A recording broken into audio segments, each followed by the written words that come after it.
All In Sports Network. We love sports. Listen, SEC, life in the SEC is tough. It's going to be challenging. This is part of it, ups and downs, especially when you're without your best player. But Texas A&M come back down to earth a little bit after a couple tough games against top 10 competition, Alabama and Kentucky. And we're going to talk about it, specifically the Kentucky game. If you didn't catch our recap from the Alabama game, that is up on the All In Aggies YouTube channel. Speaking of, thank you so much for joining us. Like the video, subscribe if you haven't already, and tell a friend about the show. We try to put out some content as much as we can. I've got a lot going on in my personal and professional life that I'll be able to share soon, which has limited me in some ways. But want to get to the topic at hand today. Kentucky 81, Texas A&M 69. I'm going to try to hop on here Thursday as well to talk more broadly about the Texas A&M team. But let's discuss some of the things we saw with this game against the Wildcats. Also losing my voice, if you can't tell there. First thing that stood out to me with this game is I think the Aggies are finding out how badly they need Wade Taylor to be not a good team. They can be a good team without him, but how much he elevates the ceiling in terms of what this team is capable of. I think, Zurich Phelps kind of, he's playing as tough as he can, but eventually, I feel like he's starting to not hit a wall. That's too harsh on him, but carrying the load as much as he's been asked to do and has done so pretty admirably. You like having that horse in your stable, but you need a little more horsepower to go along with him. And that's where Wade Taylor, I think, comes in big. I will say, from what I've seen, just observing Wade Taylor around at the games and stuff, I don't think he'll be out for too much longer. That would be my suspicion. That's no inside information, but just from body language and everything else, I would imagine Aggies won't have to go for that long without him. But Zurich Phelps, for his credit, team high 21 points, 8 for 19, 2 for 9 from 3. So again, those aren't like the shooting's not great, but he's never been a pure shooter, I would say. But all in all, those numbers are fine, and that's not a problem. The issue lies in after him. What are you able to what was I trying to say? What are you able to supplement? That's the word I was looking for. What are you able to supplement along with Zurich Phelps? And offensively, I think it's going to be really tough for this team to win games where they need to score in the 70s and 80s as opposed to the 60s and maybe even the 50s, because I think their defense can be that good. But they offensively, I think, particularly when they're playing teams like Kentucky and Alabama and, Auburn down the road, Tennessee, who have that sort of explosive offense that can get really hot, it's just going to be tough to trade blow for blow. I was just watching on this little dinner break I was on, watching some Australian Open pop up they had it on at the restaurant. And I would use this analogy. If you ever catch tennis, and even if you don't watch tennis, but the archetypes, as they say, the big server, a guy or gal who serves really strong. And if they're getting their serves in, like if John Isner is making his serves, or Andy Roddick back in the day, and they're not missing, you almost can't beat them because it's just, it's too hard to defend. That's almost what I think of some of these teams that live and die by the three. And A&M is not one of those teams. Okay. They don't, if they get hot, that's great, but they don't need to. That being said, A&M is almost the inverse of that, where some of these scrappy guys who they're never going to have a powerful serve and they're never going to be able to just overwhelm and overpower you, but they will grind you down. That being said, their fastball is not, anything that again, just in terms of pure stuff, is going to be able to overpower you. Maybe a baseball analogy is better here. Like they're like that 92, 93 mile an hour pitcher who's got great location and can make you, fight off some pitches and battle, but they're not this 98, 99 velo guy who comes in and, maybe he's a little wild, but when he's hitting the strike zone, buckle up because you're going to be in for a long day.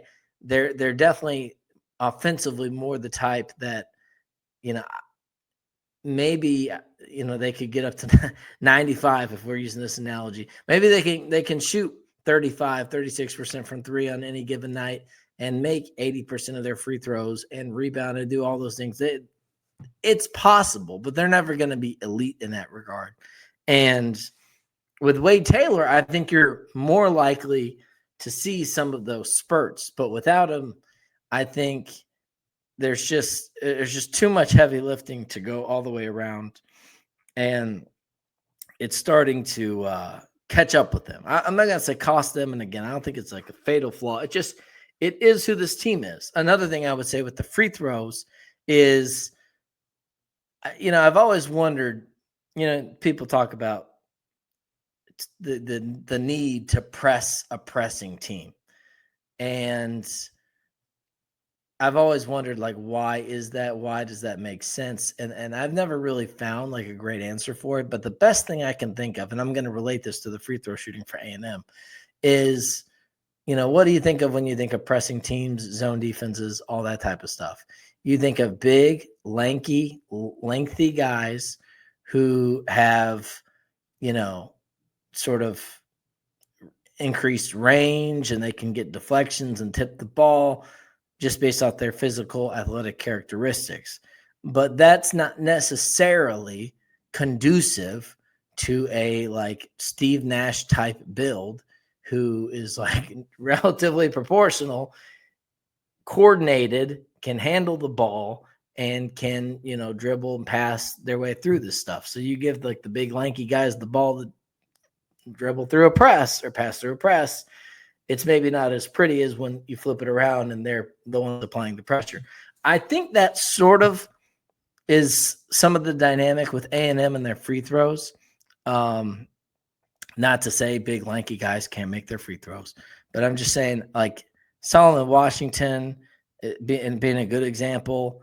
Anderson Garcia a little bit. Now they don't have like these like freakishly like large guys or anything crazy, but I think you have these type of builds that it's just like the pure shooters, and it's not even just free throws, like 3-point shooting as well.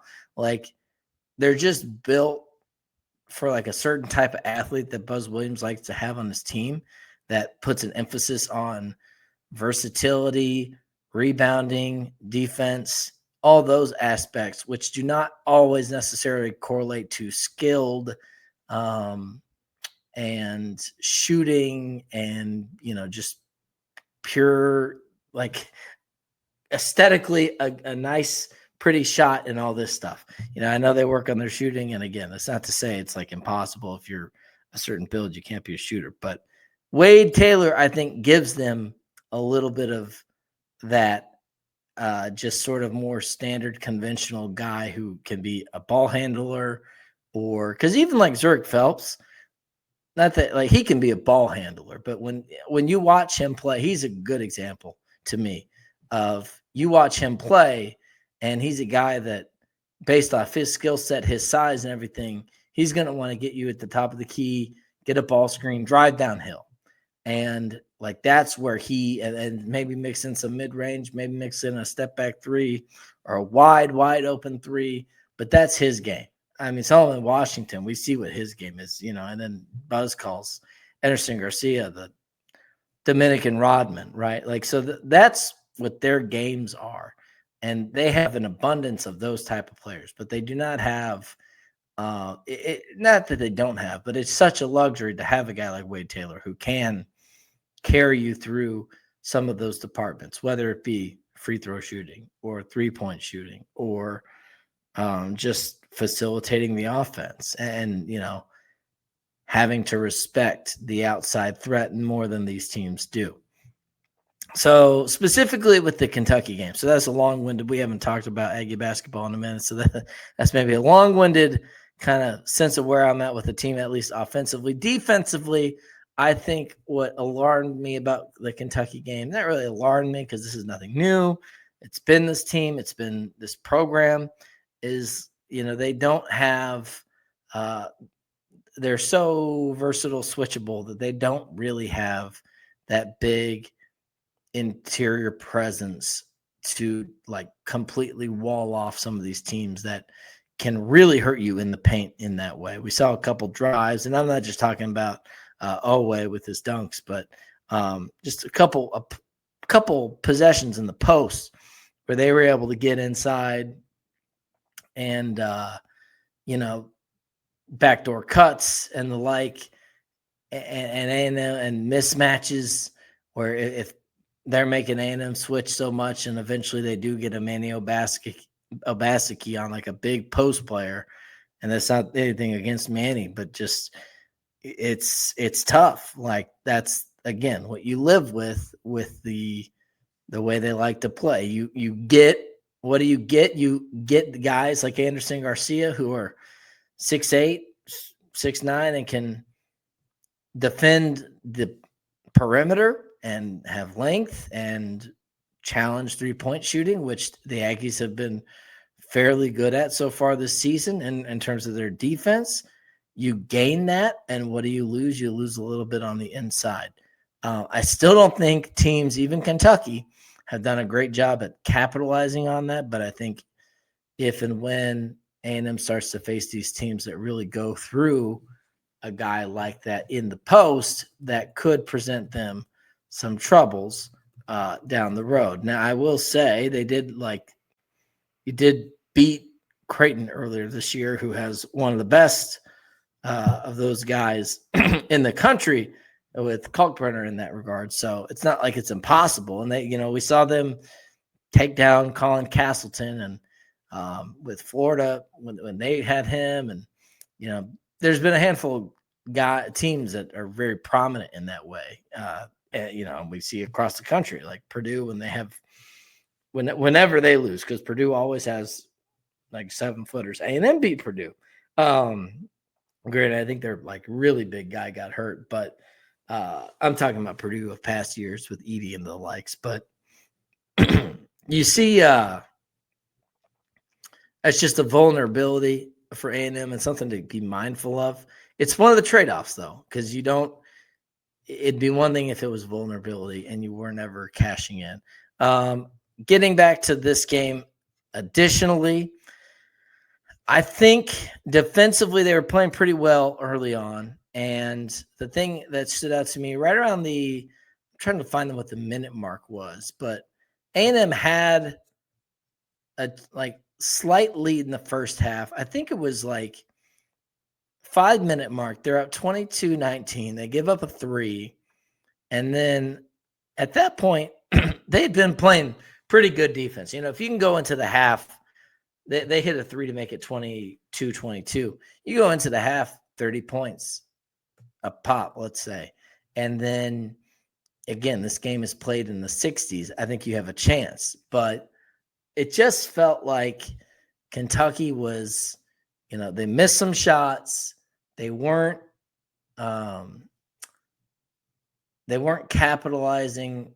Not like A&M was playing well defensively, but they weren't having those crazy moments of fluidity and efficiency offensively that you would expect to come out at some point for Kentucky. They hadn't had it, but A&M still, playing all this good defense, still only has 22 points on the board. Then they had that crazy possession where, they saved the ball twice, and I think Solo shoots a 3, misses it, but they get it back to him, and then they hand it off to Zurich, and he hits the 3, put him back up by 3, and that was just sort of like an epitome to me of on one hand, great offense for this team, and great in terms of how they want to play, but also that's going to be a tough way to make a living doing that all night unless you continue to play defense that well all night, which, again, given Kentucky and all this stuff, is going to be tough. To take it back to earlier, like A&M does not have – I think they can be an okay three-point shooting team, maybe a little bit above average on certain given nights. But especially with that Wade Taylor, man, I do not think they're ever going to be able to go into a game and count on the fact that, A&M is going to shoot better than 35% from three. Like, I think that's like not even ambitious 35%, but that's like a reasonable number. I think if that's what made the Oklahoma game so impressive. I think they shot 14 to 24, something like that. They shoot better than 50% from three. A&M, no way they're going to be able to keep up with the team that can shoot at that pace. But they did, and credit to the Aggies. So, again, that's another thing, and we're going to get into more of this on Thursday. That's one of the things that is exciting to me about this team is they've been able to defy some statistical outliers at times and within the range of actual final score outcomes compared to some of these individual statistics, they've been able to come out on top. I think the Kentucky game kind of reverted back to the mean a little bit where A&M didn't, the box score kind of made a little more sense.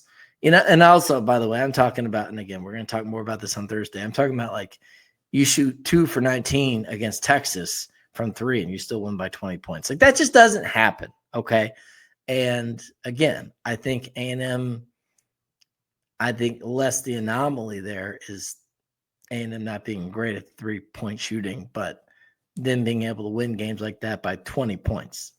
I think that's going to be tough to do moving forward. You hope, you could shoot adequately, okay, and rebound like crazy and be good defensive rebounding. That's another issue where the whole post presence comes up. They do all the switching, and it can just be tough to A, get a body on a body, B, have the size, not even advantage, but just avoid the size mismatches when you're defensively rebounding. So that's part of it that killed them, along with free throws against Alabama.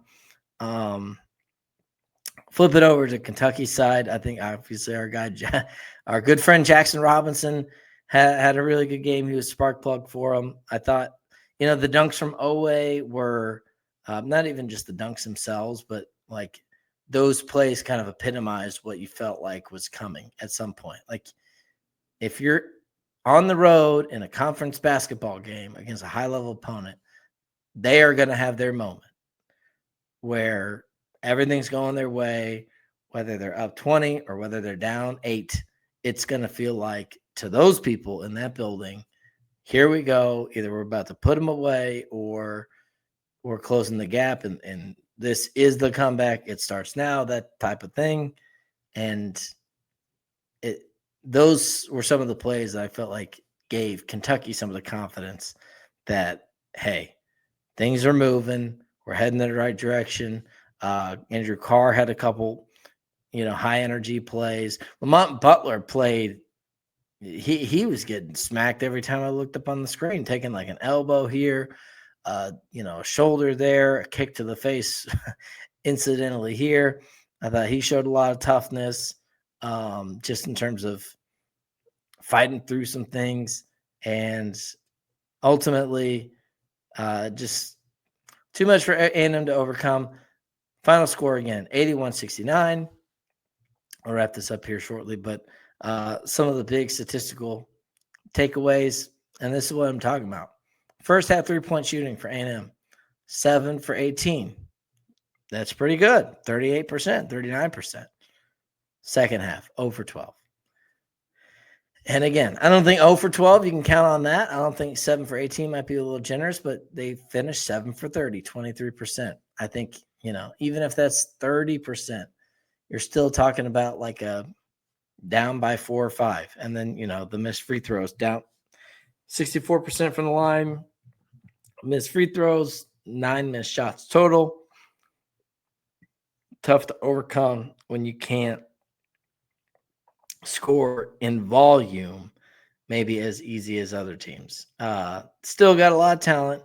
I think Wade Taylor will be a big boost. I do think I just want to talk real quick before I go. Last thing, some of the guys that I've been encouraged by, especially as we transition mentally into a team with Wade Taylor, obviously Zurich Phelps, to see him be able to take on what he's been able to take on, the idea of getting some support for him and some attention away from him to be able to do even more and be even more efficient. That's really fun to see.